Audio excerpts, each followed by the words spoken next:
Bakit may mga taong nagpapakasal sa patay?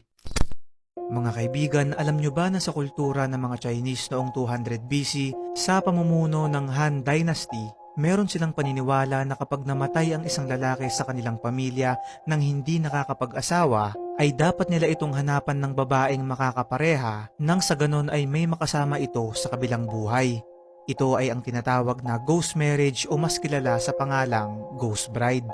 Hanggang ngayon ay may mga gumagawa pa rin nito sa China, lalo na yung mga mayayamang pamilya kung saan naghahanap sila ng babaeng babagay dun sa kapamilya nilang yumao na handang magpakasal dito.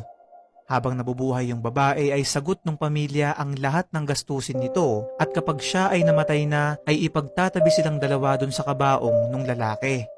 Pero alam nyo ba na noong unang panahon, ang mga ghost bride ay talagang isinasakripisyo ang kanilang mga buhay upang agad-agad na may makatabi yung lalaki dun sa hukay at babayaran na lamang ng malaking halaga yung pamilyang naiwan nito. Noong 2017 nga ay may ginawang palabas patungkol dito na pinamagatang Ghost Bride na siyang pinagbidahan naman ng aktres na si Kim Chu.